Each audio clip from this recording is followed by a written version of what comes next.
Welcome to Sunny Day Stamping. I'm Julie Baca. If you're a beginner stamper, this is going to be the perfect Christmas card for you. You don't need any glue, no paper trimmer, just stamps. Now, if you're an experienced crafter, you're going to love this card too because it is so quick and easy. If you have other supplies, I'm going to show you some ideas on how to step the card up a little bit to make it a little more fancy. Let's get started.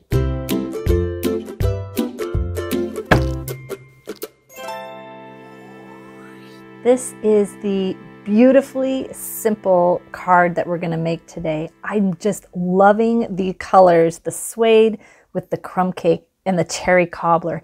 Now I'm using the Christmas season stamp set for the foliage, and the Christmas to Remember set has some great Christmas sentiments in here.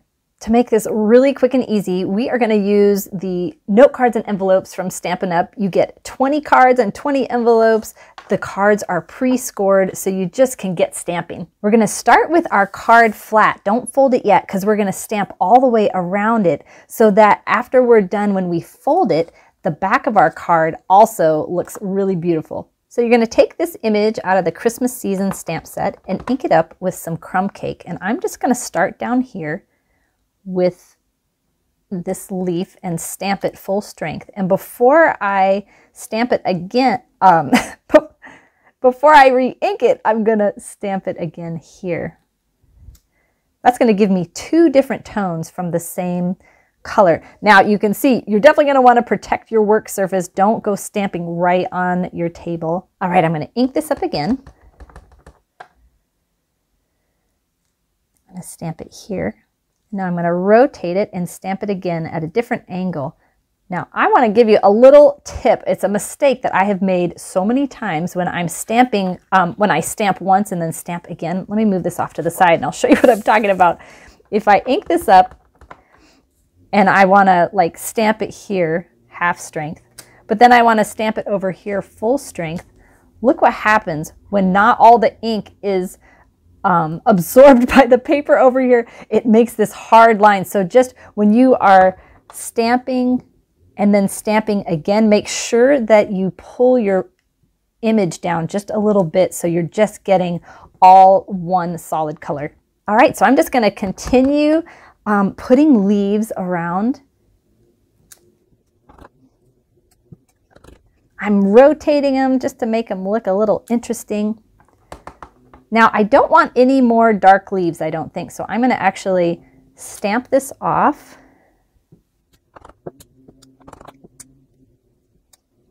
I don't want to make it too crowded. It's sometimes hard to know when to stop. Okay, that looks good. All right, next we're going to do our berries. Now, when I was testing this project, I started with the red berries, but I was having a hard time getting my stems to go the right way because as I was rotating the berries around, sometimes my stems were upside down when I didn't want them to be.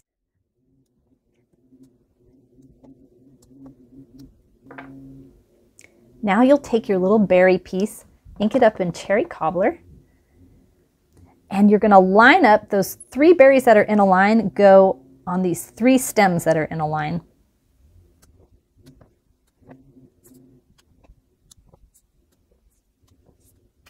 Now that part's done already. Now we just get to do our sentiment. And I'm going to use this "Love and joy come to you and may it last the whole year through." And I'm going to put it over here. You could put it directly in the center, but I kind of liked it off to the left a little bit. There you go. Just fold this up and you're done. Unless you want to do the inside. I'm going to put a little bit on the inside. I'm actually going to I think I'm going to stamp this off. I want my left leaves to be off my paper, but I definitely want to see that top leaf. Then we'll put a little bit of berries in here.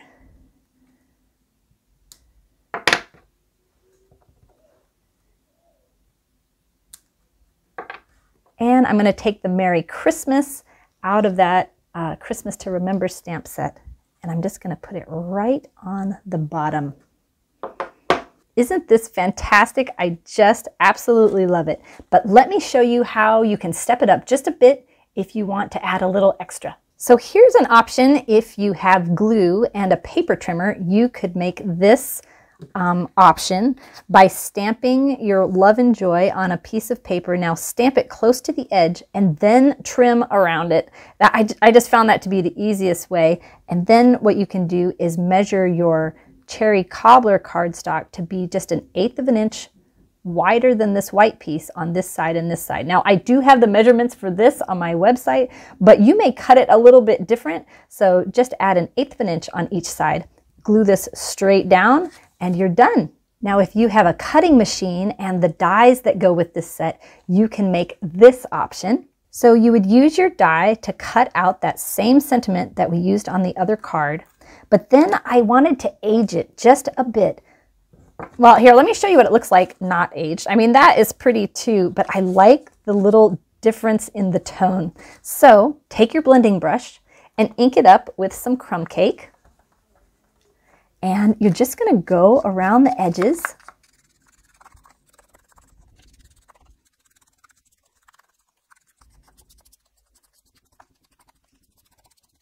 Now you keep going around until it's how you like it. You could even just kind of rub some in if you want. My only suggestion would be keep this white in the center so it looks like a vignette where it's kind of shadowed around the outside and white on the inside. Then you want to pop these up with some dimensionals on the back.